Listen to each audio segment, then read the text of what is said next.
people of the internet. My name is Christian Talac. I am here at Barnett Music Exchange in Bixby, Oklahoma to talk about this little tone monster right here, the Keeley Electronics Realizer Reverberator. As the name would suggest, it is a reverb pedal, but there's just a whole lot more going on under the hood. So let's dive right in and check it out. All right, so at first glance, you have your on-off, mono in, mono out, your power supply, which is your standard 9-volt DC center negative.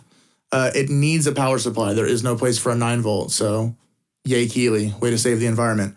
You have your 3 select switch right here, which goes from your soft focus, reverse reverb, or your Hall, and we'll get into those specifically here in a second. And then your 4 knobs. So you have your warmth, which is your tone knob, and it goes from all the way bright to adding darkness as you get more to the right. And then your blend knob, which is all the way dry at left and all the way wet at right. And then your decay knob, which functions differently in each mode, but can be thought of as your decay for your reverb in pretty much every mode. And then you have your depth, which is your pitch or modulation depth. And let's get in there and check it out, guys.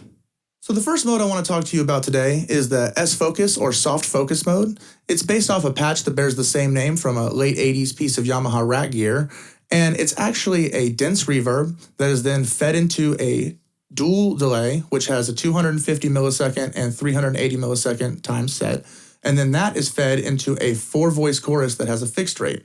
In this mode, your decay knob is going to be your feedback for both of your delays as well as the level of your reverb.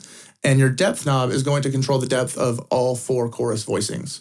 So you can see that we can go from not very much noticeable chorus and a shorter delay time, something that's going to sound like this, kind of subtle, or we can really go and make it pretty noticeable and really drastic.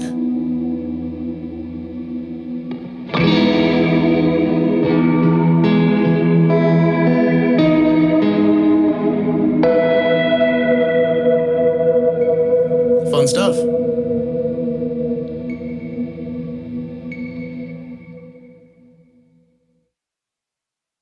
So the second mode I want to talk about today is the reverse reverb mode. And while it's called reverse reverb, that's kind of a misnomer because really it's more of a swelling echo. It gives you delays, and as your delays happen, they get incrementally louder. So it gives a swelling echo effect, but it's called reverse reverb. So in this knob on your decay, it's preset times at 50 millisecond intervals from 150 milliseconds all the way at the left to 500 milliseconds all the way at the right, so up to half a second. It's pretty good. And then on your depth knob, that is going to kind of, the idea is that it acts as the trim bar in an offset guitar, like a Jag or a Jazzmaster. And the further to the right that you put the knob, the more pushed in your trim bar is, so the more pitch modulation you're going to get.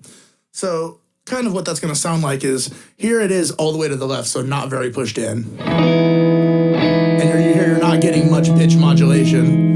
And then if I crank it all the way to the right, you can hear how it's detuning it really hard. That's pretty much trying to simulate that. So that's pretty much what's going on there. And then back that off a little bit to be a little more usable for me. That you can hear, you can have all the way up to 500 milliseconds delay time.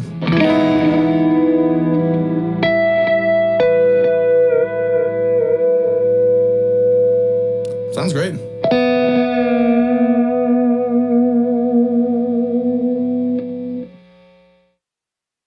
So the last mode on this pedal is your Hall reverb, but it's not your standard Hall reverb.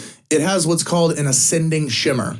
So what happens is your input comes in and it creates your reverb, but then it splits your signal and it runs half of your signal through an octave up and then back into your reverb. So that happens infinitely. And that creates this kind of infinitely ascending octave up effect. And really the only thing to watch here is your depth knob, as it controls how noticeable the effect is. So if we kind of crank it down to be fairly subtle, it's kind of just your nice standard Hall reverb.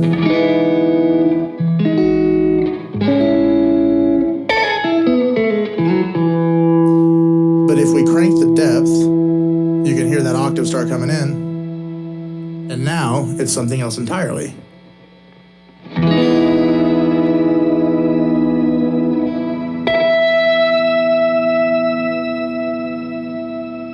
Very cool.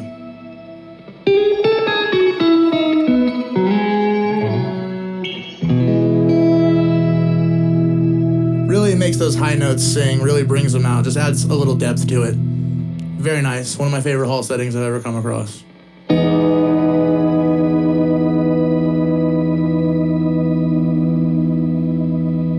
Well, there you have it, folks. The Keeley Realizer Reverberator. I want to give a big thank you to Ceth Barnett and everybody at Barnett Music Exchange for letting me film here, my audio engineers, Scott Bell and Jonathan Arnold, my videographer, Ryan Graham, and all you guys at home for taking the time to watch. Thank you so much, and have a great day, and go make some noise.